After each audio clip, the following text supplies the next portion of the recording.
It's Thursday, July 18th, 2019. Digital Trends is about to start. Here are some of the topics we're covering. Have you recently canceled your Netflix subscription? Well, you may be one of 126,000 people in the U.S. who did last quarter. We'll talk about what services Netflix may offer to change that. And have you ever been in an Uber or a Lyft ride and thought, I'd sure like some AirPods and a bag of Doritos? Well, Cargo has you covered with an expanded ride shopping service. And from Kingston Technology, we'll be joined by Anand Jaipalin, the Vice President of Storage Products, to talk about the future of embedded storage solutions. And at a recent conference in Las Vegas, Microsoft showed off a HoloLens ability that allows you to create a holographic version of yourself and even have it speak another language fluently. All that and much more coming up on Digital Trends Live.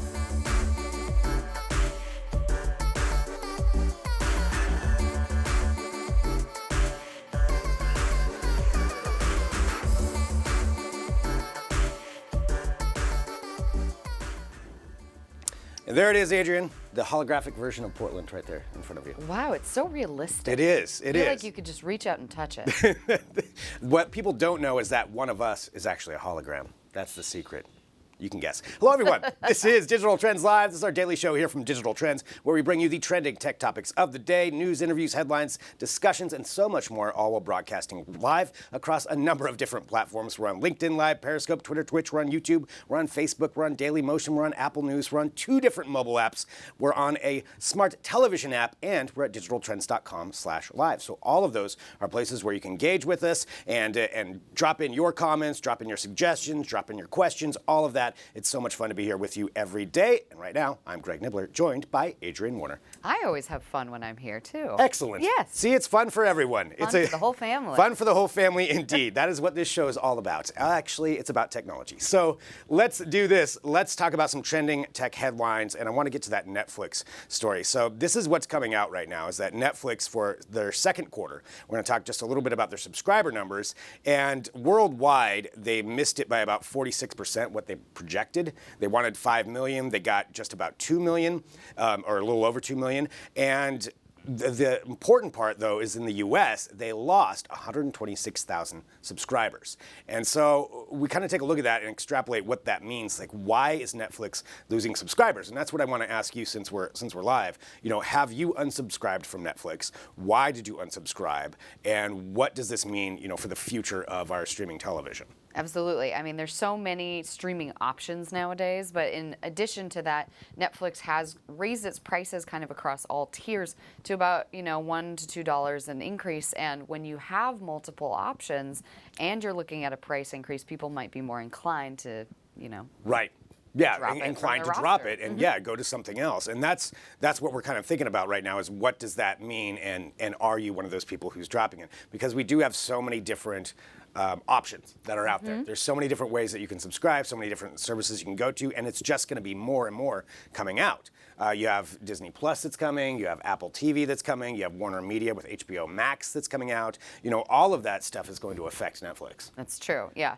I want to know what Netflix can do, and what your thoughts are on this. So let's take a look at what some of the things they're trying out in different places are. Because one of those is this: they're actually trying out a mobile-only service, and that's going to be rolling out in India, and they've tested this out in a couple of other places where you just pay for mobile watching. Right. You get just a mobile-only stream. You can't watch it on any other devices. So they put it out in a more mobile-friendly resolution as well at 480p, and it's a very cheap plan. It costs about $5 or less, and it's targeted towards people who maybe jumped off of the Netflix ship because of the price increase.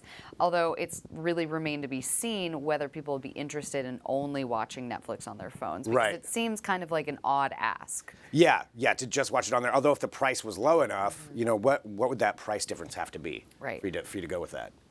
I mean, if you're getting down to like $4 or $5, and that's what they were thinking, for some of these markets anyway, at that point, would that be worth it? You wouldn't be able to cast it to your televition, or maybe there'd be workarounds that people could figure out. But I'm sure people will. Right. But it's still. But then it'll still be in that very low resolution. So blowing it up really wouldn't do much for you. Yeah. So that's certainly something to take a look at and see where they're going to go with that. The other idea is, and this is one that Ryan Juanita actually posted here from Digital Trends, one of his opinion articles saying that Netflix may need to offer an ad-based tier. kind of along the sense. lines of Hulu, where it's a little bit less money, but you get some ads, and that stirred up a lot of emotions. I feel like from people when when you start talking about ads on your Netflix, people do get a little worked up about that, and I understand why. I think we all don't like to, if we're paying for something, we don't want the ads on there. But if you drop the price, what would that price have to be in order for you to go with that? I think advertisers would be very excited at the advertisers would love notion it. of advertising on Netflix. Yeah, it seems like more of a logical jump to add that in versus a mobile only, because mobile only is, I don't see people watching long amounts of television on their phone. Mobile is very short video friendly, so things like social media and like watching live. So maybe if they have things like that. Yeah, it could be a different way to kind of look at it. Offering, so we'll see. Well, this is, again, just different things that they're trying to think about, different ways they're trying to approach this, because with the more competition coming out and the dollars getting spread thinner and thinner, they've got to figure out some way. And they are losing, The Office, and they're losing a few others. Adam, I left Netflix because twofold. I went up in price, and plus Disney Plus is coming out in November. That's a perfect example. Yep. Like, Adam, I don't think you are the only one who's feeling that way when it comes down to it. And I regularly switch Netflix off when I turn other things on. Like, I'll swap it out when I'm watching stuff for HBO, and then I'll turn it back on again later. Yeah. So we'll have to see, and that could be something that people do too, depending on what the content is. When Stranger Things is around, okay, I'm back. They're back. With HBO, when Game of Thrones is around, okay, I'm on there. But these are all things that need to be considered when this streaming TV landscape expands more and more. We actually talked about this on an episode of Trends with Benefits as well. We did, yeah. I was like, this is very deja vu. Yeah, so if you, there we go. Okay, Vicky says, as long as there's Stranger Things, my Netflix stays put. Right, there it Vicky. is. Perfect example, Vicky. Yep, I think there's a lot of people in agreement with that as well. So we'll see what, if like Warner Media comes out with some program that I have to see. Right. Yeah, jump in for a month or two. Very, very possible. A lot, and that's what a lot of these new subscription services, these streaming services, are trying to do. They're signing really huge names to the roster to kind of bulk up that content and get people to subscribe. It's kind of interesting. Yeah, $500 million to J.J. Abrams. Right. That's a ton of money. That's So just bonkers. Warner Media's, and that's not even until next year. Let alone Disney Plus, which coming out at $6.99 a month. Yes, they already have my money. Disney, you've got my money. Star Wars seasons and Marvel seasons. It's targeted to me, but I get it. You're on the same boat as Adam. I'm very easy to read, but yeah, we'll have to see what all of these streaming services can do, because there's so many of them. Can they all stay viable? Are some going to drop off? That's certainly going to be something that we'll have to figure watch. out. Yeah, So it'll be interesting if they do eventually roll out this mobile service only to the U.S. Because right now it's just international. India. Yeah. India is a huge market, but Right. Will U.S. customers go for this? Will they go for it? Yeah, let us know what you think. Drop in those comments. That's part of the fun of this show, is we get to have these discussions live with you and get your opinions on that. And everybody's got an opinion on Netflix. Speaking of opinions. Yes, indeed, it is. It's time. It's time for some Read 'em and Weep. This is where we take a look at some of the comments that you leave across our many different platforms, and we address you directly, because here on this show, we read the comments. We don't always respond, but we're going to right now. We don't always weep. Yes, but sometimes we do, quietly in a Sometimes. corner at our desk. But let's read this. T.L. Harmon, let's see what you have to say regarding SpaceX's Starhopper rocket bursts into flames during tests. I'll be covering that actually a little bit later today. This is the reason that I ain't letting Elon near my brain with his Neuralink brain startup explode some rat brains before human testing. T.L. Harmon. T.L. Harmon, exploding rat brains. Not on my watch. Yeah. No. I agree with you to a certain extent. I don't think I'm going to be joining in Elon's Neuralink brain startup anytime soon. Have you seen what that is? I have not. I need to catch up. So Neuralink, they just announced what they're planning to do is, it's one of his side companies. They want to increase human AI interfaces in order to start that off before the AI takes over us. That's essentially, that really is what Elon Musk is saying. And they have this new system where they're going to drill into your brain with a laser, and then they'll place electrodes in there and be able to tether that to what they're calling a link, which would be a device that sits on next to your neck. And then you can use thoughts to control things. Okay. It sounds like I just made up a really like crappy episode of Black Mirror, but that's real. That's actually That's what's horrifying. happening. Yeah, that's actually what he's doing. So TL Harmon, I do agree on that. I think it's neat. Some of that technology is pretty cool, but yeah. Yeah, Explode some rat brains before human testing. All right. Thank you, TL Harmon. We do read the comments, and we do appreciate your comments there on Facebook as we go through. Read them and weep. Oh, boy. We had to. Oh, wow. Wow. Okay. It's not one, but two. Would you care to. Sure, Rabid Sparky. Rabid Sparky. That's quite a name. That is indeed. Regarding the Bose Active Noise Canceling 700 versus Sony. Oh, this one. That one. Yeah. The really nice ones. No one wants to read your essay after watching a 10-minute video. Boop. Just redo the boop video. I think you should censor yourself every now and then just for no reason. Just boop. Rabid Sparky. Wow. Wow. But yet you assume everybody wants to read your comment. So I guess he's, referring to the fact that there's an article attached to the video, and that's Heaven very forbid. upsetting. Good Lord. I am very upset about this Very article upset existing. that some people might just want to read instead of watch. That you're not going to read anyway, Rabid Sparky. All right. Well, I'm sorry about that. That was quite rabid. That was quite rabid. I wonder if Rabid Sparky goes by that name in real life.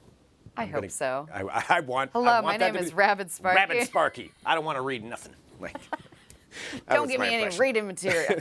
Alex Medea, regarding buying on a budget, here's all the best tech you can snag for $25 or less. If you're on a budget, then you don't buy gadgets. Oof. Well, I mean, I think even if you're on a budget, you should treat yourself to a gadget every now and then. Every now and then, and also if you are on a budget, you're still buying a phone. Yeah, exactly. Yeah, I mean, you still have to get some things, you know. I think it's fine, but Alex just Alex, you can treat yourself. he's gadget shaming. Learn to treat yourself. That's true.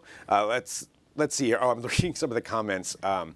Gary, this is a live comment on one of the previous ones. Gary on LinkedIn just said, I think Elon Musk is an alien and wants to suck our intelligence from our brains. All right, Gary. Yeah, maybe the drill is like after, right be. before they insert a straw. Yeah, all right. Comments on comments. I like it. Marlon Ramos regarding Bose Active Noise Canceling 700 versus Sony WH-1000 XM3. Either to hear the pure goodness of your handsome voice. Love you. Mwah. Wow. Caleb Dennison, super fan right there. Marlon, Marlon. I'll tell you what. I mean, we can. Next time Caleb's on. Actually, Yeah. Caleb's going to be on this show Caleb will be on. later on. Maybe Caleb can address Marlon directly and say that.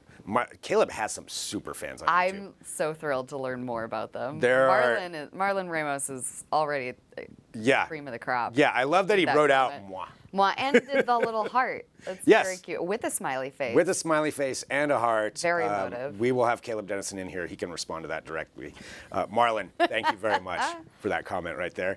All right, continuing on with Read 'em and Weep, where we take a look at some of the comments that you leave across our many different platforms and address you directly. Would you care to? Yeah, we've got quite a More paragraph Neuralink. here. Yeah, From it's Joel a paragraph. Bacon regarding, yes, Elon Musk Neuralink. Here we go again. Can I be like the 15th person on the waiting list? Oh, going the Okay. opposite way. Let's just make sure patients get the upgrade when the next version comes along and makes the first look like the human Commodore 64. Okay, so Joel going a different way. Yeah, so than our a different previous. direction. I think a little bit still trepidatious, like 15th on the list. Like let's make sure it works on some other people. Yeah, first, I you think know? that's how I feel like with a lot of what Elon Musk is Yeah, I doing. think so I mean, I like Like it. I It's wouldn't really want to be in the forward-thinking. first Tesla. No, right? I don't want to be on the first Star Hopper going space tourist. No, I don't either. But yeah, 15th down the line. 15th. you got it worked out. All man. right, Yeah, lucky maybe number that'll be 15. the time. That was Kevin Bacon's brother, by the way, Joel. All right. Thanks. Let's. Kevin and Joel. Yes. All right. Well, that is Read 'em and Weep. This is what we do every day here at Digital Trends Live. We take a look at some of the comments that you leave across our many platforms, and we do appreciate it. And we are live, so we can take live comments as well. And let's continue on here and talk about some other news that's Yes, going on. some excellent news about things that we're going to be celebrating all week. The 50th anniversary of the moon landing. Google put out a Google Doodle today. Yes. Celebrating that partnership with NASA, and it allows the user to take a journey, the journer to take a user. Yeah, it is. To the moon and back. It's a cute, really short narrated video by Apollo 11 astronaut Michael Collins. Yeah, so the actual, the other astronaut who didn't get to walk on the moon, but it was also up there as part of it. And so, yeah, he narrates it. It's kind of a cool cool video actually that they put together, this animation, just kind of, again, celebrating it. They walk through in case anybody didn't know how this all worked or you're aware. Or in case, you thought that it was a ruse or... Well, I don't know if we can fix that, but but there it is. See, it's clearly fake. That's just clearly. a cartoon. That's not real. So this is what they put out, and again, that is kind of part of celebrating. And I wanted to bring it up just to draw attention to the fact too that we've got a lot of articles that are going up at Digital Trends as well, kind of honoring that. So 50 years ago today, they would be approaching the moon, I believe, and then it's tomorrow is when they landed. Gotcha. So it was July 20th. 1972. Or July 19th, I believe, is when they landed. So we've got a lot of articles up about it, and and taking a look at, okay, July 20th actually is when they landed. So, but just taking a look at where we're at with the space program, where we're going with it. We're talking about space tourism. Yeah, it sounds like, NASA is going to be launching more moon or lunar landings. Probably aiming about 2024. So there's going to be more missions coming out of this really exciting 50th year celebration. Yeah, pretty cool stuff, and just exciting to see where it's going. And I just love the fact that we're getting more excitement about space travel and the changing nature of it and how that's all working out. We're actually going to be talking about that again on Trends with Benefits later today. So 2:30 p.m. Pacific, you can join us for a whole discussion about that. We'll talk about where we've come from, where we're going, talk about some space hotels, all kinds of things. All kinds of things. And there's going to be some really awesome content on the site, on digitaltrends.com. Our teams have been working really hard on a really cool infographic about space tourism that you can check out. So that'll be, Very cool. All that coming up. All right, so that was just one part of the news today. Continuing on, we've got this Uber's in-car shopping service now sells more than just snacks. So I'll be honest, I was unaware that Uber had it in. I was unaware as well. I haven't used Uber in quite a long time. So Yeah. probably wouldn't know about that. But I guess in 2018 was when they first launched the service with Cargo where you could buy snacks and things like that from the driver. And for those of you watching, maybe you're familiar with this. Apparently, 20 to 30,000 different drivers have this right now, where it's essentially it's a box that sits up towards the console, and it's got snacks in it. And you've got an app, the in-car app, where you can buy it on there, and then it releases it, and the driver will give you snacks. Interesting concept. Again, I haven't seen it personally, but apparently it is pretty widespread at this point. Makes sense to me.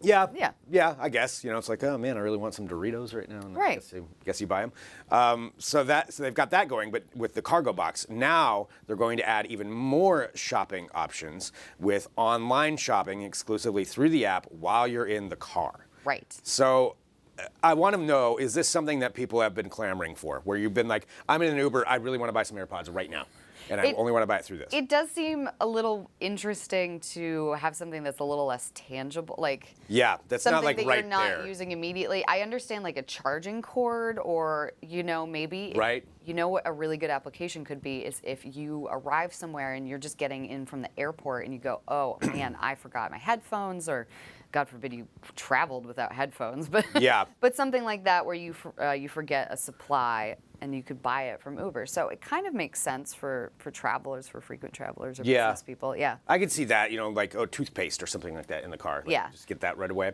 But like higher end things like watches or smart devices, that remains to be seen. It's kind of a little bit extravagant. Yeah, is this, for those of you watching, have you used this service before, or is that even a service that you're interested in? They believe that this is going to be big. One of the other things you could do is rent movies in the car that they stream in the car, like during longer rides. I've never taken an Uber that's that long that you're going to watch a movie. No, I've not either. That'd be quite an Uber ride. You're like, might as well tack on a couple extra dollars. Yeah. Something that if you do these purchases through Cargo, you get 10% cash back in Uber cash. Yes, and the driver does make money on it as well. I think they get $1 for any purchase that's on the app, and then they get a different percentage for different things. So drivers seem to be liking it because you can make some money, make some extra money on top of the money. Something that's interesting to me is that not all of the products are actually physically in the car, so you can shop for things that will arrive to your home. So why not just use, Amazon or some other app that you would already have access to if you're ordering something that has to be delivered? That's a bit baffling to me. Unless there's just, the discount and then you get the cash back. Or so you just cash have toward a ride. Oh, gotcha. If you're a frequent Uber user. And there and you are get a lot of 10%. those out there. Yeah. Yeah, it's an interesting idea. We'll see, how far it goes, but clearly it's been working so far. Like I said, personally, I haven't seen it, but I think it sounds like a lot of people have. So talking about that with the cargo service from Uber. All right, we've got one more story here before we're going to be taking a break, and then we'll have our guest here in just a second. But we've got this that we wanted to bring up. Yes, so new AI is coming out of China, and it is essentially filling in the blank spaces in a photograph. So it can accurately fill in large blank areas, and it's through a technique called in-painting, where it fills in the details, and it's actually very, very accurate. Yeah, and it's one of those uses, as we talk about deep fakes being more and more prevalent, and we see different ways that people are utilizing that in photography and video. This is something that's, if you take a look at this, so just showcasing these examples, that top one there, that's what it was presented with, was just that white box for for the woman's face, and then boom, they were able to fill that in. Pretty amazing. It's pretty amazing, and they're using it. There's a few different things on how it's being done. So it was, Sun Yat-sen's University's School of Data and Computer Science and Key Laboratory of Machine Intelligence and Advanced Computing. Quite a mouthful. That is quite a mouthful. Anyway, they're very smart, and this is what they've been working on. Imagine if you have to say that every single time. Where do you go to school? Well, the technique that it uses is also a little bit of a mouthful. It's so the creators call this technique called PenNet, so Pyramid Context Encoder Network, and it basically encodes contextual information from the photo itself and then decodes the semantic features, and it puts it back into the image. Okay. So it kind of reverse engineers an image. Where it's going. And this is, like a lot of these, neural networks that are doing this, or these different kinds of networks where you have all that data coming in, the more that it looks at, the more it sees, the more likely it is to be able to guess and place things correctly as far as where it's at. And you wonder, some of the applications of this, could this be actually used for good in, assessing whether something's a deep fake, whether something, how they can apply this different technology is where I think that we can really get some bonuses out of it. You always kind of go towards the, okay, they're going to fake things and this is not good. But I do think there's definitely some benefits from it. Yeah, you can always remove objects, which is basically like, it's kind of a fancy version of the clone stamp tool in Photoshop. Right. Yeah. Yeah, that is kind of what it is. A very fancy version. Very fancy version. If it can create new eyes on a person, then that's a little bit more high end. That is quite a bit. And so there have been some other programs that do try to do this as well, but this one in particular, it's pretty impressive. And so that's what we're looking at with this. So let us know what you think about that. Is this something that you're excited about? Are you an artist, or find some way? I'm very curious to see the applications beyond maybe telling if something is a deep fake, but like what would the uses be in just still photography? Yeah. I'm guessing for things like film or television or things like that could make sense. Yeah. Where it's going to go. Yeah, I guess film and television, that would be a good use case. I feel like that's the same case with a lot of this technology, especially stuff that's involved in photography and video. Where's it going to go? It can go a lot of different directions, good ways and bad ways, but this is technology that's just going to be better and better and better as we go forward, and we'll have to see where it goes from there. All right.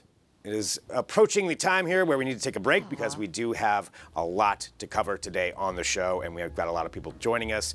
Coming up next, we're going to have Travis Holman, the CEO of Holman Inc., on to talk about high-tech lockers and different kinds of technology that they're utilizing with this, and it's really actually a very fascinating discussion on how that's being utilized. We have Anna Bethke, the head of AI for social good from Intel, is going to be joining us here in studio coming up. Caleb Dennison is going to be on the show. I know Ramon, or whoever that was going to be very happy. So Caleb's fans, get ready. Get ready. Yep, get ready. But first off, Adrienne Warner, thank you for joining us. Thank you so much for having me. Again, one of us is a hologram. All right, so here's what we're going to do. We're going to take a break. We're still broadcasting live. Lots coming up. Like we said, you can join us. You can join in the discussions. Whatever you want to talk about, drop those in there. It's so much fun to have this with you. And we're going to take a break. We'll be back here in a minute with more Digital Trends Live.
Welcome back to Digital Trends Live. Thank you, everyone, for joining us. We broadcast live every weekday at 9 a.m. Pacific, noon Eastern, bringing you these tech headlines, news, interviews, and discussions. And it's so much fun to do that live where we can interact with you. And so please drop in your comments and questions as we go through the show. I'm Greg Nibbler, and excited to welcome to the show right now. We have the CEO of Holman Inc. It is Travis Holman. Hello. Thanks for joining us. Thank you for having me. Travis, your products are so unique. It's something that I really want to get into and talk about how you're utilizing this and what you're doing with your products. But can we give everybody just a backstory of you yourself and how you formed this company and what exactly it is that Holman does? Holman is the largest locker manufacturer for non-metal in the world. My father formed the company. I've been in it for about 10 years, bought it from him. And since then, we've just got really innovative. The world's changing fast, and the way people work and play and athletic and everything else is just changing. So we've got a big R&D department here, and we're just focusing on making the best product, making real unique things that solve problems. And these lockers that you make, I mean, you work with, like you said, you're the largest manufacturer of those. You work with companies like, I mean, the NFL, Major League Baseball, NBA teams. And so that's all these very high-end, in sports, very, very big teams. And what is it that you see that people want? Because as technology adapts, as people are getting used to different things, like how have you had to adapt your lockers, or what kinds of things do you think about when you're coming up with new concepts for them? Okay, so right now I'm sitting inside a locker. You guys can't probably see that too well. But this thing has USB port, has charging stations for actually phones, has plug-in stations. We're actually making a locker right now that you sit inside of that will have that you'll sit inside of like a recliner system, and it's got a its interior is all noise cancellation, so the coaches can hear you. You can hear the coaches, but the coaches no one can hear you outside the locker. So you can listen to all your sports, all your stuff. You can listen to your iPad, but nobody outside the locker can hear you. That's kind of the big thing we're working on. We're working on facial recognition right now, so that when you show up to the locker room, you'll have an iPad or a TV in your locker, and it'll say, "Go see the coach. Drink 10,000 calories today. You need to go train this way. You need to whatever drills you need to do." So it gives you a complete. It's just integrating everything in the locker to make your life easier and also to get recruits to come to your college. I mean, it seems like so it's almost turning into a personal assistant and a locker and, a place where you can go relax and this combination of all of these different technologies in one. Yeah. They're trying to get us. No one understands about lockers. When you go in, whether it's country club or sometimes now office space or these pro places, colleges, it's the only spot that's your spot in the entire facility. So they're becoming really important. People are starting to understand it. So if I'm playing college football and I got the scholarship, the only thing that's mine is that locker. That's where all my personal stuff is. That's where I hang out. That's where I get dressed. That's where I get my information. That's where my playbook is. So we're trying to take all that, you try to integrate it so that they've got a good spot to live. People literally live out of these things now. Same with golf courses or anything else. That's you join a golf course for $100,000 or whatever it is. You get a locker. That's it. You're in the new thing, this new flat desk for office space. You get a locker. You don't get a desk anymore. You go pick out whatever desk you're going to use that day. The only thing you've got is a locker. So we're trying to make that space incredible with technology, with different materials. Like office space, we're doing antimicrobial stuff now. So there's no infections. We got to do anti-fingerprint materials coming out because everybody's touching these things. There's just so much to it that people don't understand. It's fascinating. Yeah, I mean, it really is. That's all of those factors are very important. I just saw somebody comment on one of our platforms that just said those lockers look like mini hotel rooms. They do. I kind of want to go hang out in one of those lockers right now. I mean, they look amazing.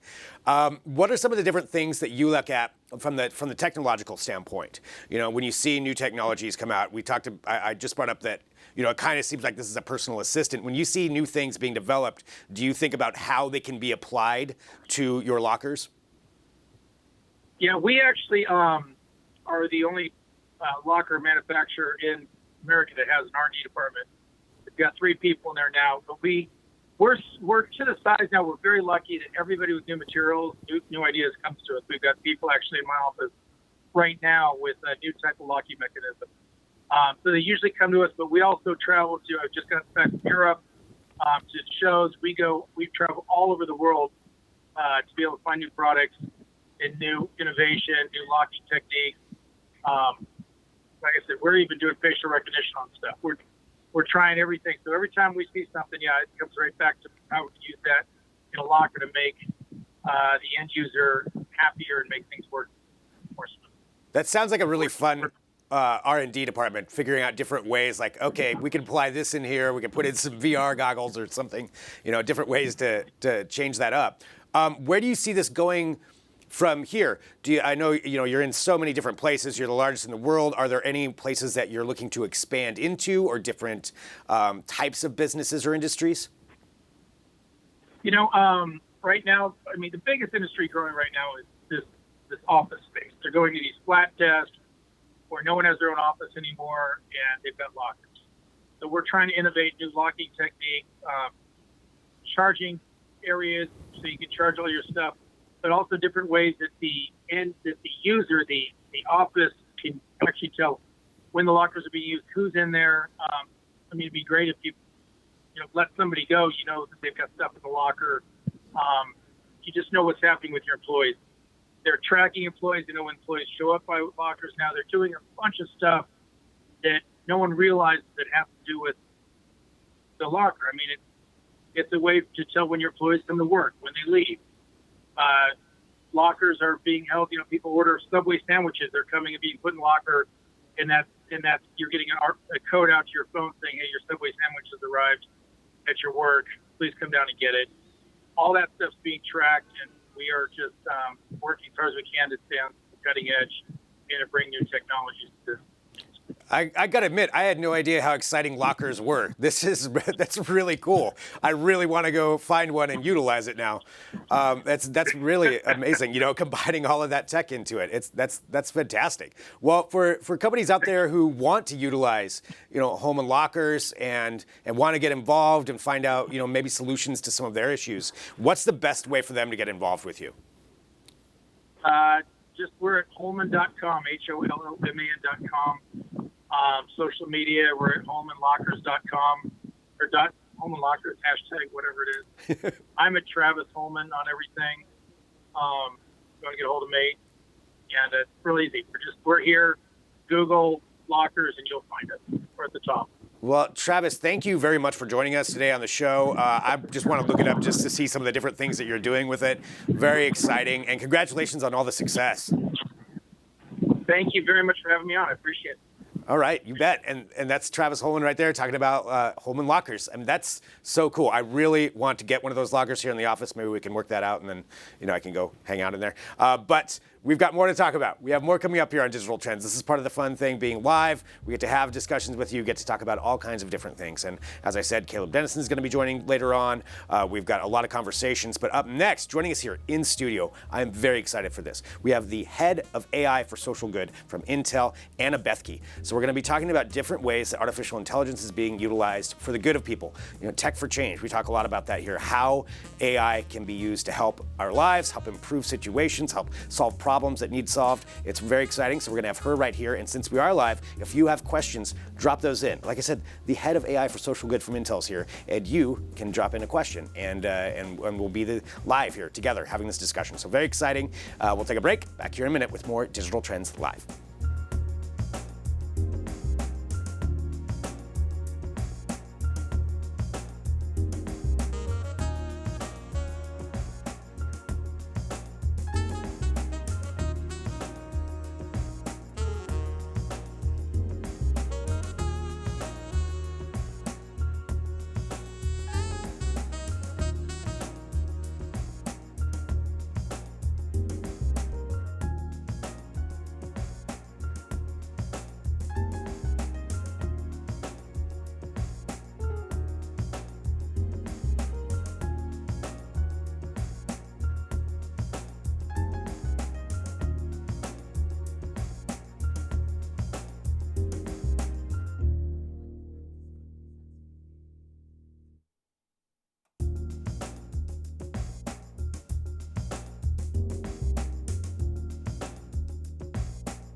Welcome back to Digital Trends Live. Again, thank you everyone for joining us. We broadcast live every weekday, 9 a.m. Pacific, noon Eastern, and we get to have really fun tech discussions with you while we're live, and so you can drop in your comments, your questions. I'm Greg Nibbler, and I'm excited for this discussion because there's so much fun things to talk about here. We have the head of AI for social good, best title ever, from Intel, Anna Bethke. Hello, thank you so much for joining us. Well, thank you for having me here, and I do love my title quite a lot. Yeah, it's got to be fun when you're out meeting people. What do you do? Well, I'm the head of AI for social good for Intel, so yeah, that's pretty great.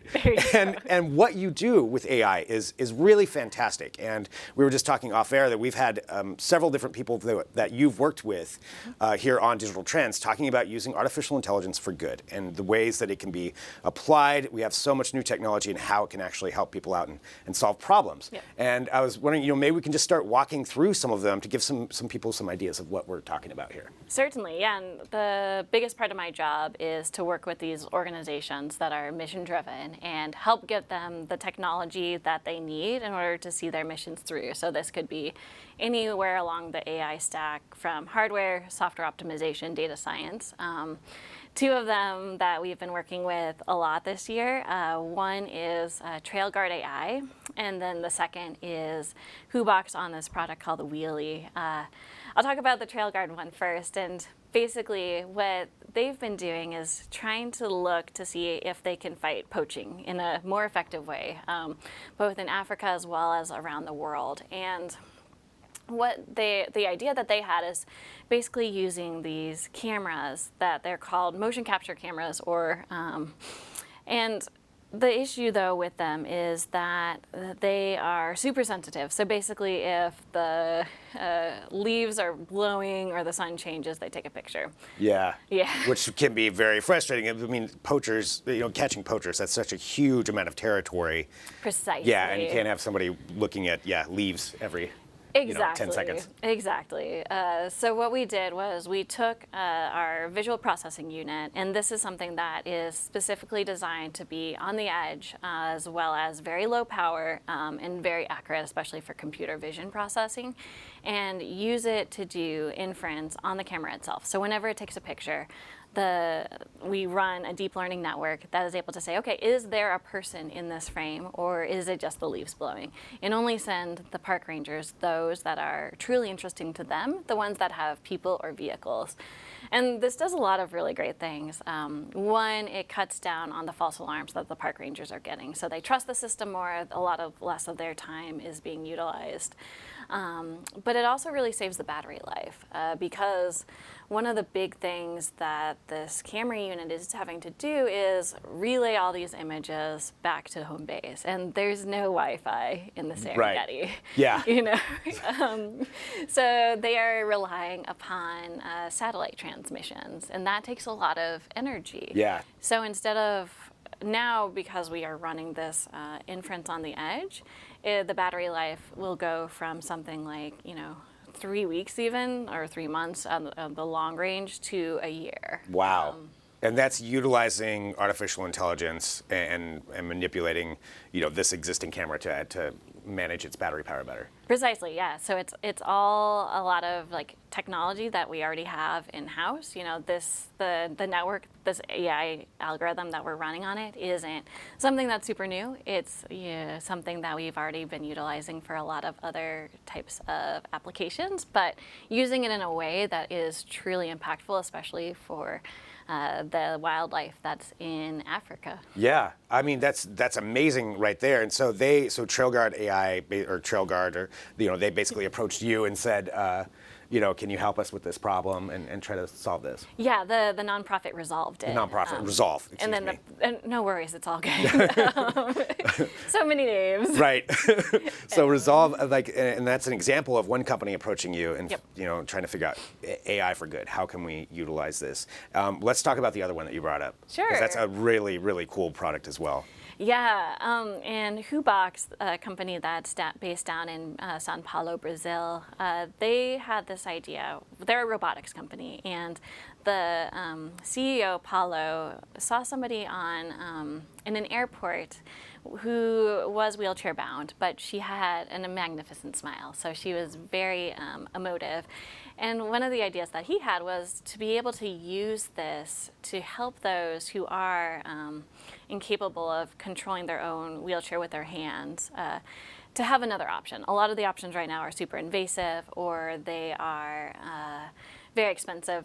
One we're showing in the background here, Jim, he used to be a pilot and had a catastrophic accident in Hawaii. He was swimming and a wave, just sort of drove him into the sand. And so now he's paralyzed from the neck down. And his wheelchair, you can sort of see it going here, is basically he would move his head around to be able to control it, to go right or left, forward, to stop, etc. And that was really tiring for him. And he also had he didn't have a lot of peripheral vision because this unit goes all the way around. So instead, what we did with Paulo and the WhoBox team was utilize a few different Intel technologies. One is this RealSense camera, so it's a 3D camera. Okay. And that's able to get all of the facial features. And then wrote an algorithm that uses that information to then be able to use the facial gestures that are most natural for a person so that they can then control their own wheelchair. So if you smile, the wheelchair might go forward. If you open your mouth, it might go to the right, stick out your tongue to the left, etc. Wow, and something that's just far less exhausting, I would imagine, than having to move your entire head around each time. I mean, precisely. If you think about that all day long, having to do that, yeah, that's got to be horrible. Yeah. And that's amazing. And that's something that you worked on to help fix this. I mean, this has got to be an incredible job. It's lovely. And we hear so many great ideas from people worldwide, from individuals, from researchers. There is a student that we have been working with. He's from Nepal, and he wrote this Android app. It's actually available on the Google Play Store, where he designed an application that's able to take pictures of Nepalese currency. There's no markers on the currency that can tell somebody who is visually impaired what they are holding. Oh, yeah. So he was approached by somebody on a bus and was like, hey, can you help me, pay for my bus fare? So he's like, yeah, I can make an app for this. He also helped them out, but so yeah, it's like he took a lot of tools. He went through our AI Academy program where we were able to get him hooked up to DevCloud access, and this is available for anybody if you go to software.intel.com, I think it is.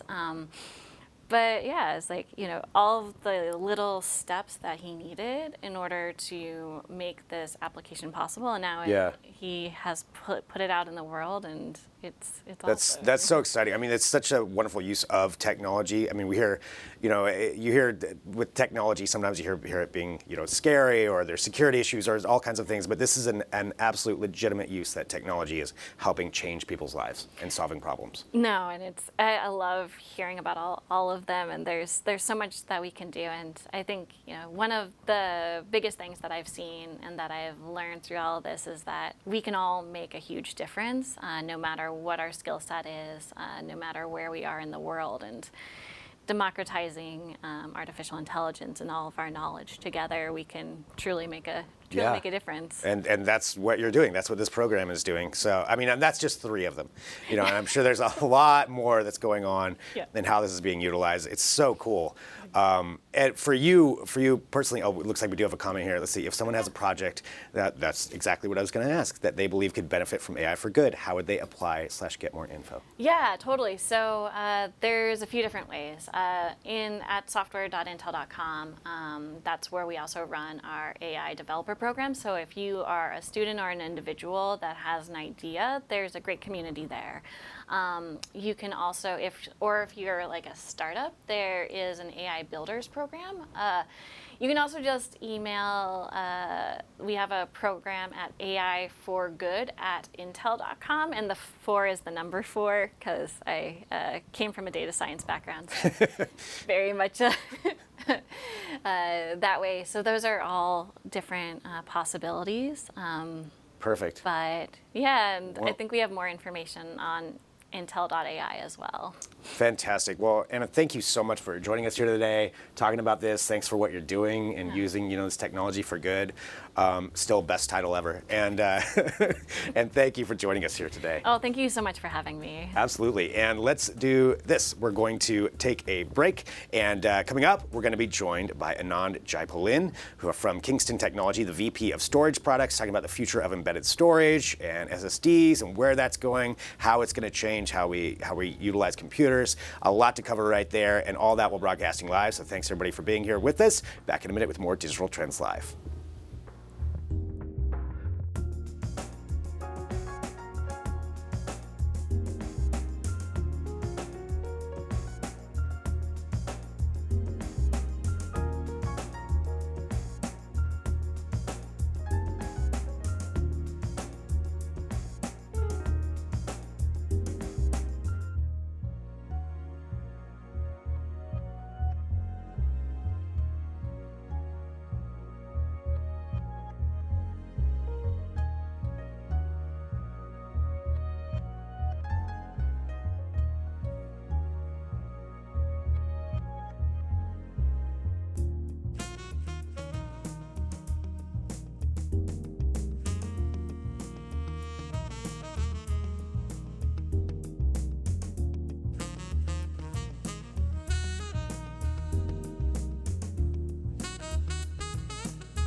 And this is Digital Trends Live. I'm Greg Nibler. Thanks for joining us wherever you're finding us. Hit that subscribe button to make sure you get the notifications when we do go live. And we're on a number of different platforms taking your comments and questions as you've seen as we go through the show. It's a lot of fun. So drop in yours if you have questions, especially when we have great guests on. I can make sure that we get those questions to them. And speaking of great guests, that is who we have right now. We have the VP of Storage Products for Kingston Technology. We have Anand Jaipalin joining us. Hello. Thanks so much for being here.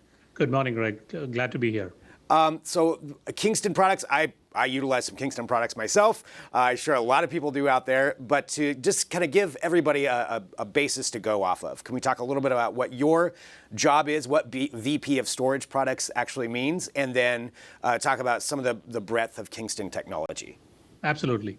So at Kingston, I'm responsible for the Kingston's product roadmap, especially SSDs and embedded products that we develop for Kingston branded products that we develop for the PC, the data center, and the embedded markets, whether it is smartphones, drones, connected home, etc. So I'm responsible for developing Kingston branded products that cater into these market segments. That's a lot of products that you're working on at the same time. Well, let's talk about the SSD side of it and where SSD is right now, where it's kind of come from over the last few years, because now it's more and more just become kind of the standard. But can you talk about where it's at in the marketplace right now and what's happening with SSD cards? Absolutely. So if you look at SSDs in general, SSDs actually consume pretty much about 25% of the global supply of flash. So it's a huge segment in terms of the consumption of the flash that's being made out there. So within that, within SSDs, if you look at it, almost, I would say 85 to 90% of the flash is being consumed in PCs. And then the remaining 15% or so in data centers. So PCs are actually at an inflection point. And thanks to the pricing environment in a lot of ways. So the last 2 years, what has happened is if you look at the PCs in general, the flash prices have come down by an average of anywhere from 50 to 70%. We're talking over the last 8 quarters, 50 to 70% price decline has actually enabled flash prices, SSD prices to come to a point where you actually can replace hard disks in most of the notebooks, followed by desktops. So just to put this in perspective, right now, the flash SSD adoption in notebooks is roughly in the 70% range. So we're talking about a very mature market where notebooks are now thinner, lighter, faster, and the prices of 128 gig and a 256 gigabyte SSD has made it very affordable to go into notebooks. Now, on desktops, which typically have very large capacities, that one, the penetration is roughly, I would say, in the 30%. So we expect by the end of this year, the market to be about 35% penetrated for desktops and about north of 70% for notebooks.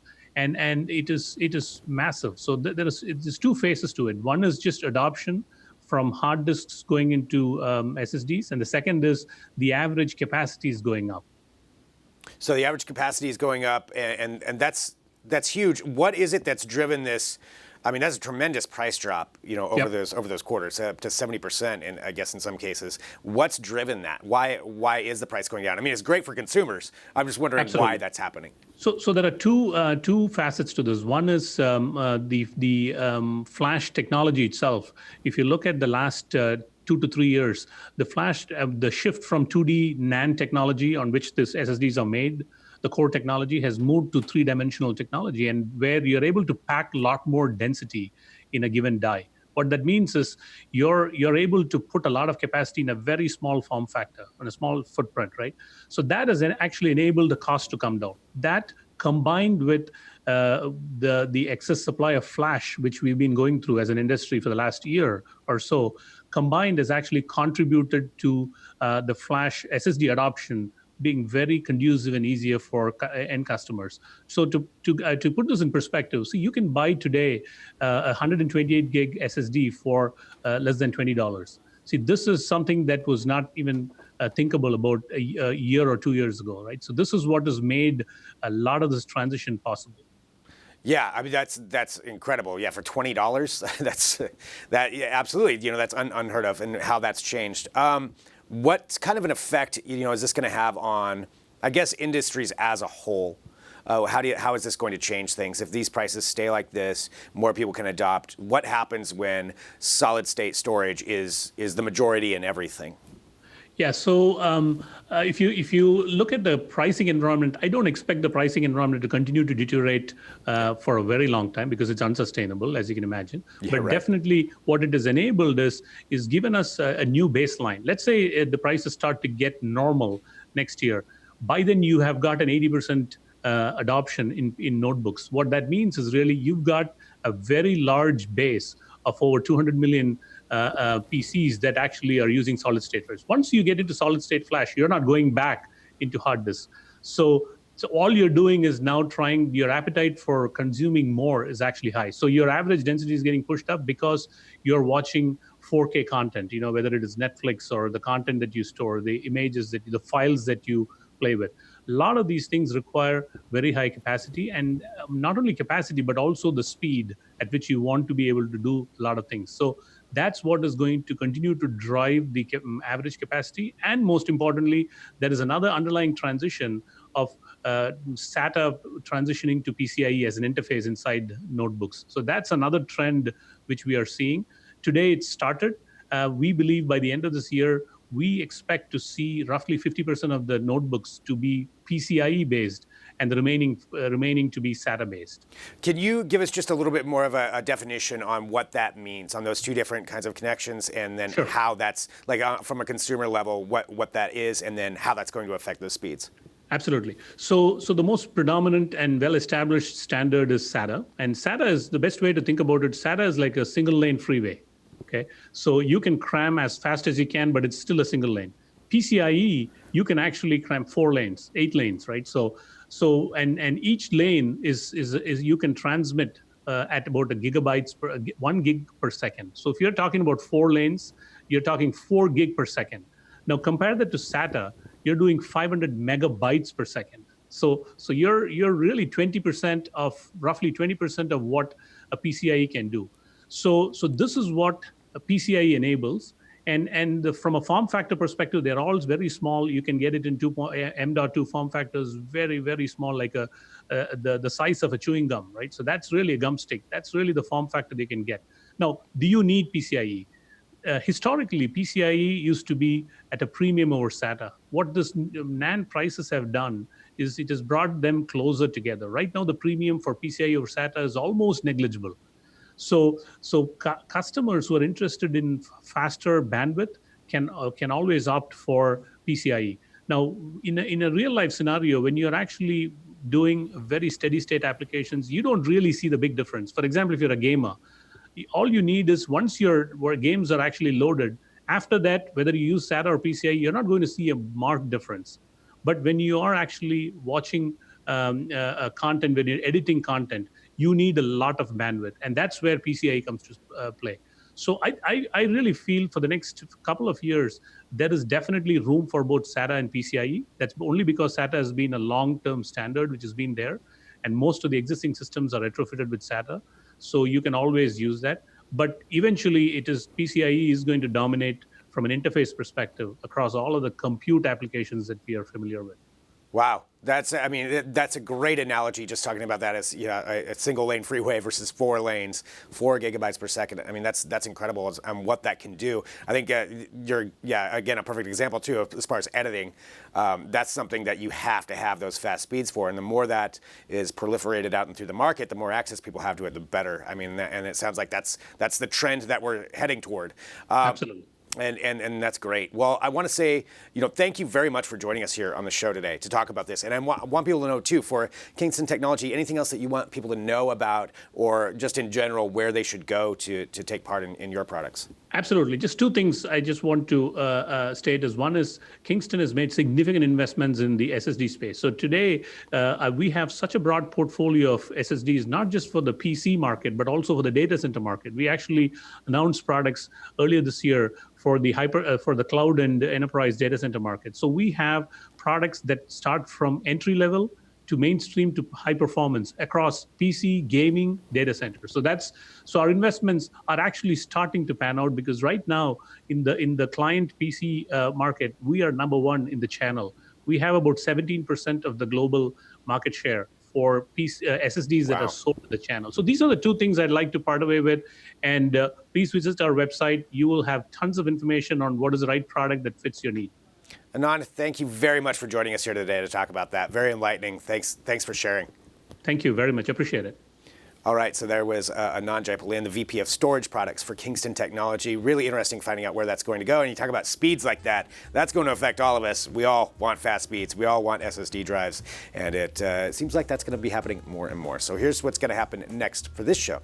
Again, thank you for joining us. We're live here every weekday.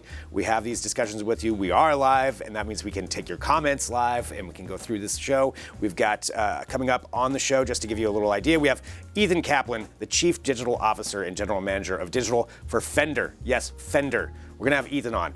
And then we're also going to have Caleb Dennison joining us here in a little while. But we're going to take a break right now. We're going to come back. I'm going to fill you in on some other trending news that's happening right now. And all that's going to be while we're live. Stick around. Back in a minute with more Digital Trends Live.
This is Digital Trends Live, and again, thanks for joining us. So coming up here in just a little bit, we have Ethan Kaplan from Fender, actually about 10 minutes from now. We have Caleb Dennison also joining us, but I want to bring you up to date on some other trending news that's happening today.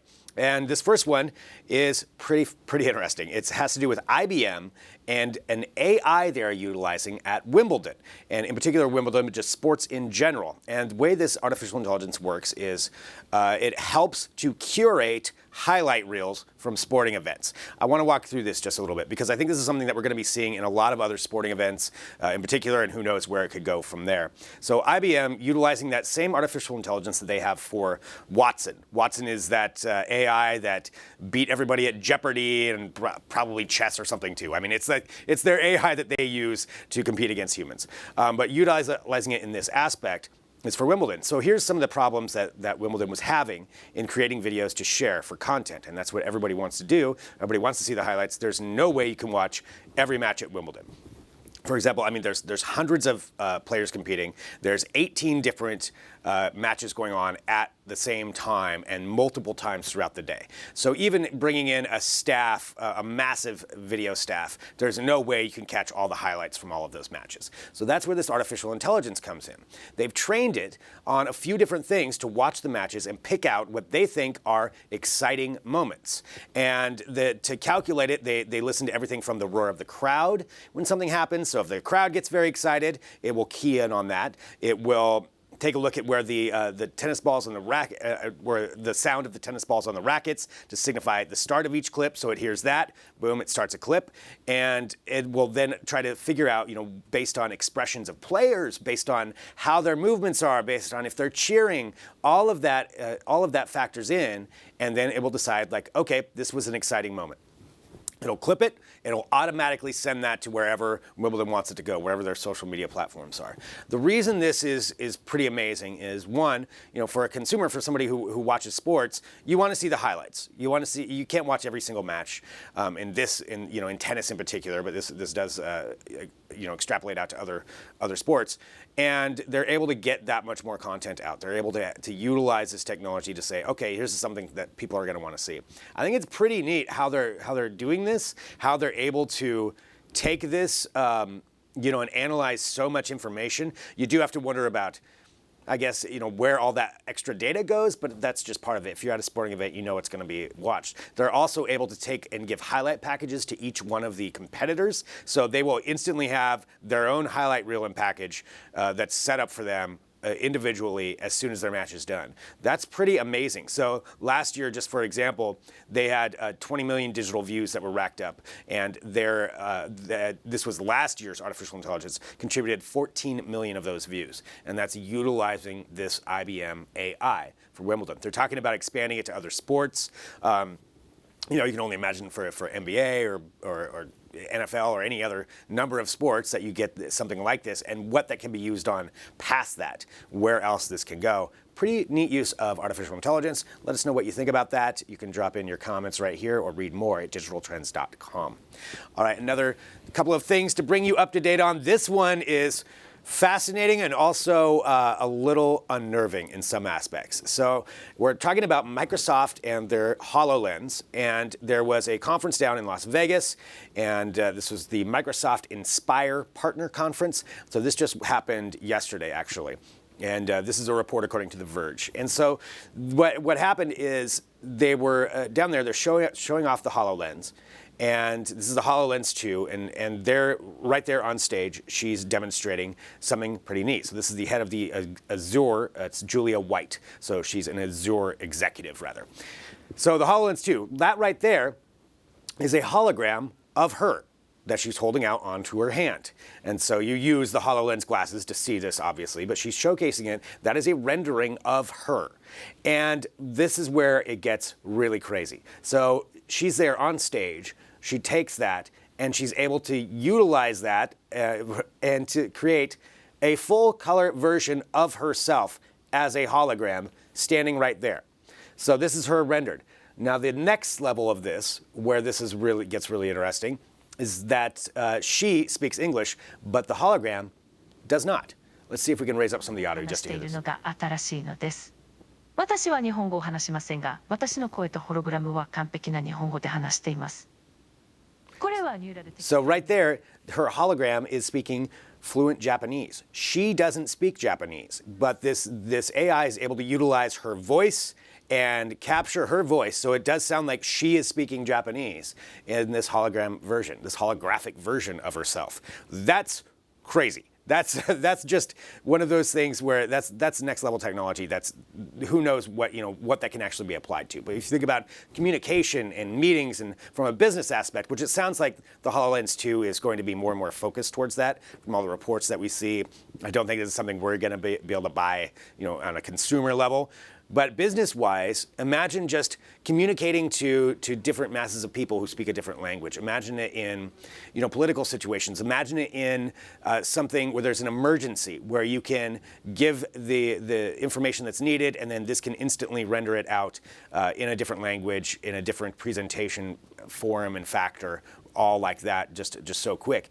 It's something that, like I said, we're probably not going to see this for a while. So it's the artificial intelligence technology is called neural text to speech, or neural TTS. And I think that idea of being able to utilize somebody's voice, listening to them, and then being able to carry that out, that's pretty cool. I mean, I'm looking forward to the holographic Greg Japanese broadcasts of Digital Trends Live. I'm sure that's on the horizon here, but it's pretty cool stuff. And so that's what we just want to bring you up to date on, some of the trending stories that are going on. One final trending story. Let's do this. Let's talk about SpaceX. We're talking about everything that's going on with NASA this week. We've talked about the 50th anniversary of Apollo 11. We've got more coverage of that's going to be happening here at Digital Trends. Let's talk about going forward, what we're doing now towards the future. And that's a lot of these commercial enterprises that are working with NASA and sometimes on their own. SpaceX is making some headlines right now. They usually do, but in particular this week for what looks like a bad incident, and that's with their Starhopper rocket. So this is the kind of platform that they're talking about eventually would take people to Mars. We all know Elon Musk wants to form his colony on Mars. So this is one of those vehicles that would be doing that. And the Starhopper in particular had quite a fiery display the other day. So this was on Tuesday, and if you take a look there, they're testing it out. It looks like it just exploded and blew up. So this is test firing it. This is the one that they're planning on maybe even next year, possibly the year after, taking people up to space, up to the International Space Station, taking them up in this. And you see that happening, and that's not good. Much better that it's happening on the ground now than up in space, for sure. However, it's not actually as bad as it looks, because one of the things they wanted to showcase was how sturdy and how well made these are. So they didn't intend for that to happen. But in the end, the damage was almost negligible. You can hardly even see any damage on this thing. That's how sturdy these things are built, because they want it to be able to withstand, a long time in space and be able to withstand a lot of damage. And it actually held up pretty well.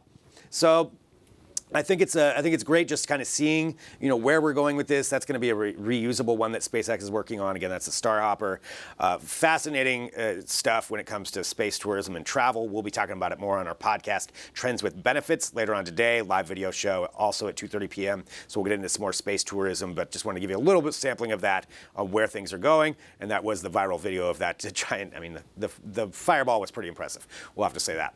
All right, so we've got a lot here at Digital Trends, and we cover a lot of technology. We like to talk about a lot of different things, and we do this while we're broadcasting live. We can have you here joining us. We can have these conversations together, and that's part of the fun of this show. And what we're going to be doing right now is we have a special guest who's going to be joining us, and I am excited to talk about this. So from Fender, we have the Chief Digital Officer and General Manager, Ethan Kaplan. Hello. Hey, how's it going? Doing really well. Thank you so much for joining. Huge fan of your products. I think I speak for a lot of people by saying that. But I wanted to just kind of start off and give everybody a little bit of a background on your involvement and how you got into this, and then what Fender Digital does in particular. Sure. I got to Fender about 4 years ago, actually, and when we had a new CEO come in. And the first thing that we did is what are we going to make on the digital product side? And what are the problems that we need to solve? So we actually just started interviewing users and really figured out that people needed to be taught how to play guitar, and taught how to play guitar so they stick with learning. It's a hard instrument to learn. For us, the more people that learn how to play, the more people stick with playing. the more people stick with playing, the better it is for Fender as a whole. So we really built Fender Digital over the last 3 years to be very integrated into the company, integrated into how we think about making guitars and getting guitars into the hands of players around the world. I think that's great. I mean, that's a great way to adapt to that.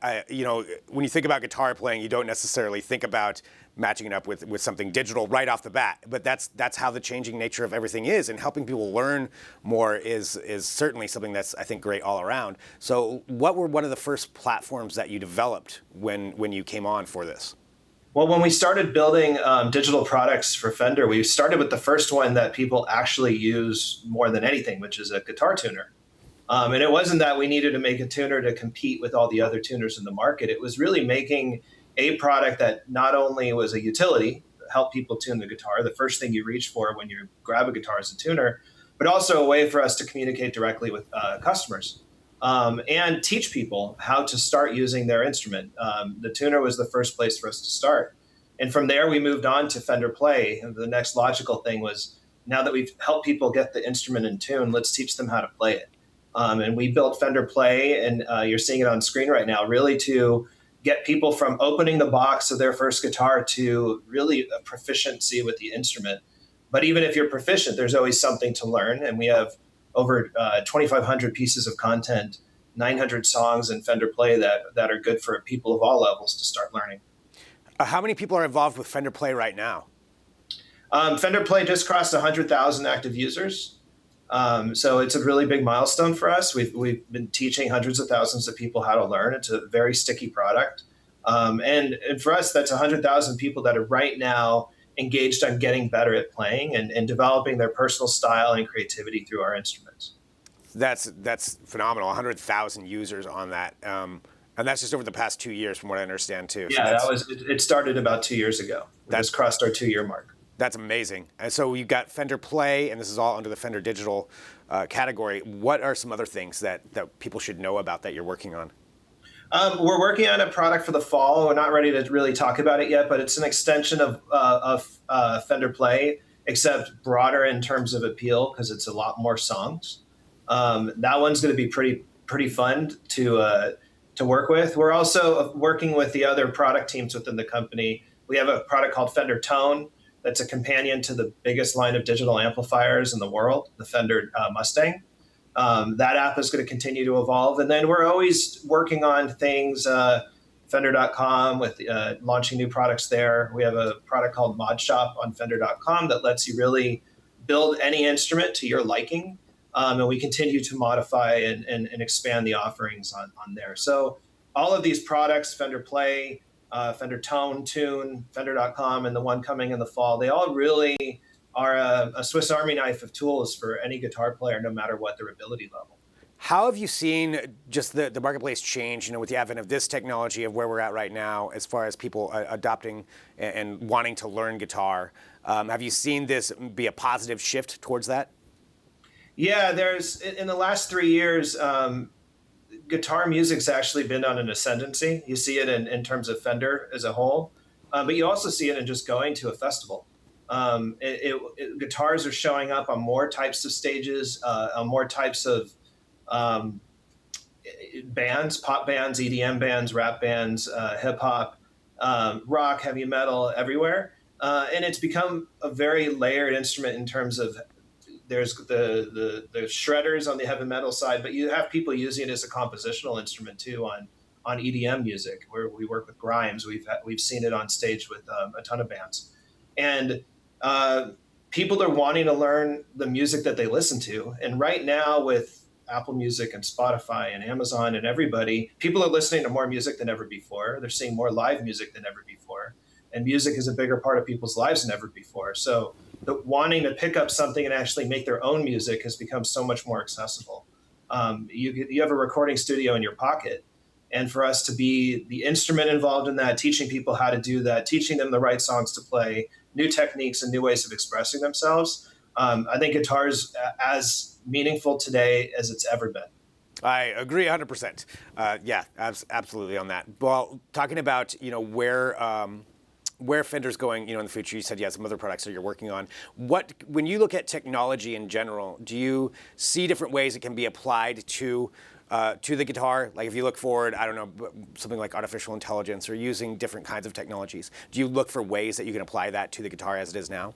Yeah, we're working on some stuff for next year for Fender Play using machine learning and AI. Really, now that we're talking to customers and interacting with them as they play the instrument, how can we adapt how they play, what they want to play, what they want to learn, into furthering their journey?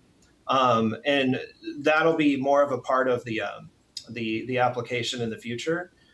So now that we have all this data, but we're also dealing with evolving technology, right? The iPhone XS Max that I have sitting in front of me can do a lot of signal processing in real time, a lot of audio recognition in real time. Apple's adding machine learning for audio recognition in the fall. So there's a lot of interesting ways that technology is kind of adapting into how we make it a toolkit for the player. I think Fender as a whole, we've been very cognizant of the fact that we have a legacy of making really good instruments that are just good instruments, right? They're not always following fads. They're not following trends. They're really good pieces of wood, metal, plastic that you plug in and you can make beautiful noise with. And we have a lot of room in the chain of a guitar, an amplifier, cables, pedals, PA systems that we can really start taking the technology that we do and moving it in different ways. The Mustang GT, which is basically a quad-core processor in an amplifier. It's an iPhone in an amp, essentially. That's an example of it. We have some products launching today. The Tone Master amplifier, that is really a digital amp that mimics to the letter an analog tube-driven amp, but has so much more expressive capabilities. So we continue to push out, not only on the digital side, but in the digital product side and then the physical side and how we kind of blend the two together. It's been a pretty exciting time. It's got to be. I mean, and you're so right. Fender guitars are just, they're the standard. They're always going to be, a great instrument to create on. But seeing this combination of adapting, and adopting new technologies and figuring out different ways to make it more accessible or to change up what you can do or just innovate, come up with new things, based on that. That's the spirit of music. I mean, that's great. And, Ethan, I want to say thank you so much for joining us here today, too. Right, thank you. And for people who want to, take advantage of Fender Play or anything that Fender Digital is doing, what's the best place for them to go to? Yeah, if you head to fender.com, you can kind of get a sense of everything that we have to offer. If you go to play.fender.com, you can sign up today for a 14-day free trial for Fender Play and try it out. It's also available in the iOS and Android app stores if you search for Fender Play. Great. Well, Ethan, thank you very much for being here on Digital Trends Live. Thank you so much. So that's awesome. Talking about Fender guitars and Fender Digital, where Fender is going. If you're a musician, that's one of the standards right there. So learning about that, we've got more to cover, though. We're not quite done yet today, so stick around. We've got more we're going to be talking about. Again, you can drop in your comments and questions as we go through the show on any of these platforms. We have Caleb Dennison, who's going to be in here. Alert YouTube. Caleb Dennison is going to be joining us here right after this break. So let's do that. Back in a minute with more Digital Trends Live.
This is Digital Trends Live, and thank you for joining us. As usual, I want to remind you, we're live every weekday at 9 a.m. Pacific, noon Eastern, bringing you all kinds of tech headlines, news, and interviews, and we're broadcasting on a lot of platforms, including YouTube, where you can watch us right now. I'm Greg Nibbler, joined by Caleb Dennison. Good morning. Good morning, Caleb. My hair is too long. I need a haircut. No, it looks good. You've got a good little wave going there. I Have think a it's Patrick fine. Dempsey kind of thing. Yeah, I A mean, little bit? yeah, I think so. I don't know if that's the best look for me. Well, but we'll let the commenters decide. So you yeah, can let us me know. Do I need to get a haircut or Please. am I okay? Please let us know Do you that. take me seriously as an expert, looking all raggedy and shaggedy?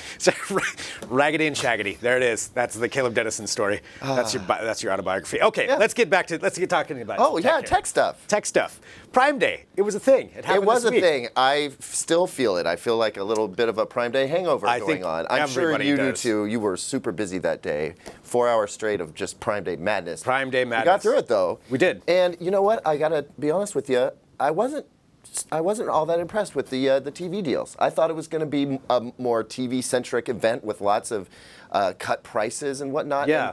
And we did see some deals, but not as many as I expected, and not with the deep discounts that I was kind of hoping for. Yeah. So I pressed pause and I thought, well, why is that? Like, why is that the case? And then I realized, well, it's because prices are already super, super low. Yeah. And I went and did a little research, and I found that prices have been eroding a lot just over the last 3 months. And I thought, well, there's got to be a reason for this. And it turns out there is. And it's not what you might expect. So we all remember when the current administration started threatening big-time tariffs Yes. against China and a couple other Yes. countries, right? Up to 25%, they were saying. And that never actually took place, at least not yet. But what it did was it sent manufacturers into this scramble mode. So they imported just a ton of TVs ahead of when that was supposed to happen, so that they, didn't end up taking a big hit this year if the tariffs Yeah. actually went through.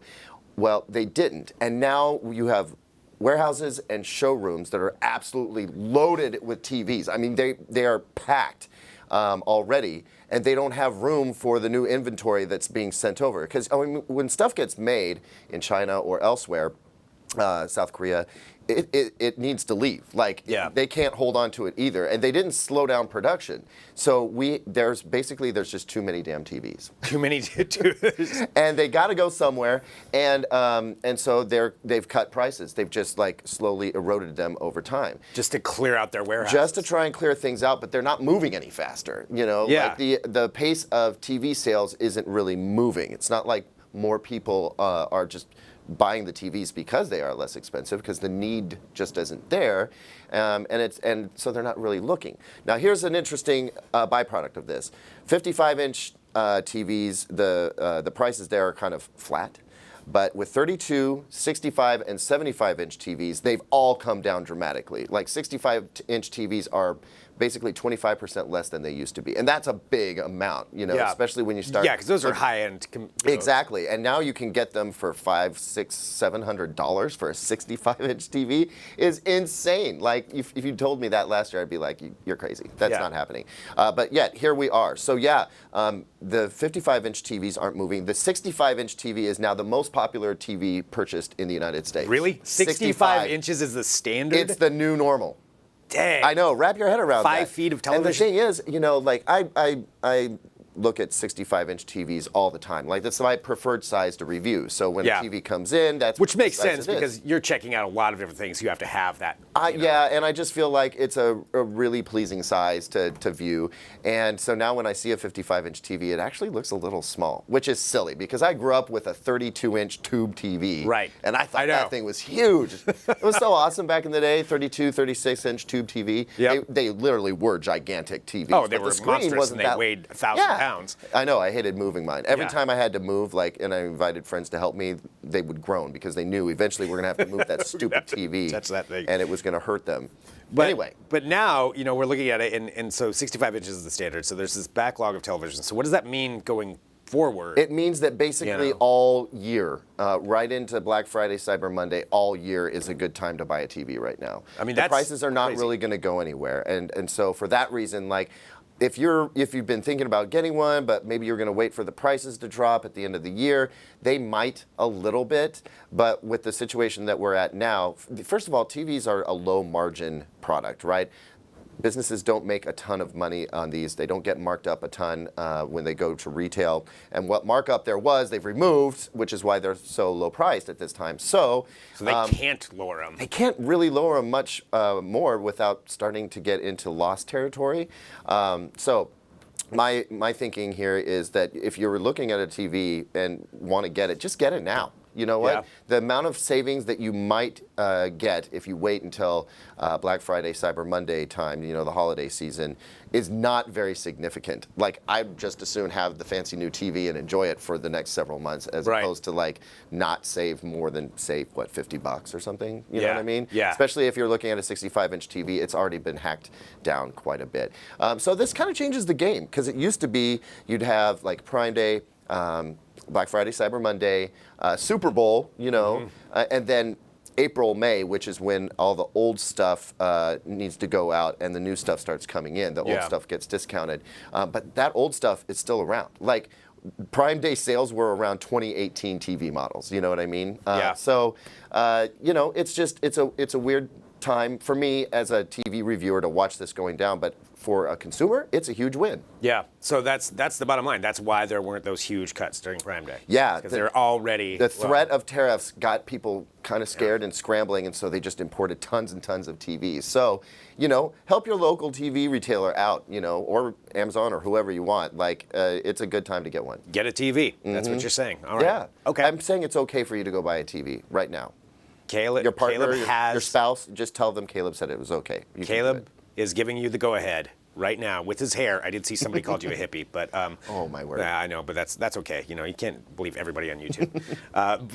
But nonetheless, so get a television. 65 inches is the standard. That's crazy. It's the new. That's it's ridiculous. the most. It's the most sold TV size in the U.S. this year. Wow. All right. Well, that is good to know. So buy a television now. That's why there weren't the huge Prime Day discounts, because they're already discounted. Yeah. All right. I'm here to be an enabler. You are an enabler and an informer, and letting us know, you know, all of this information. And the hair is great. You don't need a haircut. No. No. I don't need to go that. No, I don't think so. Down that road. No, Well, I all think right. you'd keep growing it out and get that wave bigger and bigger. Oh, sounds good. I think you go that route. YouTube will love you for that. All right, and Caleb is going to be back here on our live platform later on today at 2:30 p.m. Pacific for Trends with Benefits, our roundtable podcast. We're going to be talking about space tourism and space exploration. So Super interesting stuff. It's going to be fun. And I have another little story to bring to the table. I Excellent. don't know if it's going to be as good as Chicken Bone, and if you don't know what I'm talking about, go check out Digital Trends Twitter page for a little bit of Chicken Bone action. I was just Might be. informed that has been a very popular story on our Twitter account. So, Apparently so. so go But there. you can't make that stuff up. Nope. Just hit subscribe to the podcast while you're doing it. All right. We've covered a lot of stuff today. We've talked about a lot of technology here. And thank you, everybody who's been joining us. So going back to the beginning of the show, just kind of recapping a little bit, we had Adrian Warner in here at the top of the show, giving you some updates on some news, talking about Netflix and that subscriber issue, and maybe they're going to try a mobile subscription. Would that work in the U.S.? A whole lot of discussion on that. You can check all of that out. We had Travis Holman, CEO of Holman Inc., talking about high-tech lockers. We had Anna Bethke. If you didn't see that, it's really great. Head of AI for Social Good for Intel, talking about all of her things. I will say off air, she told me she created her own title name, so all that time I was complimenting it, she made that title up. So smart on so many levels. Anand Jaipalin, VP of Storage Products for Kingston Technology, finding out where storage is going, SSD cards. Ethan Kaplan from Fender, Chief Digital Officer for them. And of course, Caleb Dennison, right here, joining me. us, talking about televisions and where those deals are. We have so much fun here with this show, and we really appreciate everybody who joins. Hit that subscribe button. Join us here every weekday, 9 a.m. Pacific, noon Eastern, to get you up to date with all kinds of tech headlines, news, interviews, discussions, all while we're live. And thanks for watching. We'll be back tomorrow with more Digital Trends Live.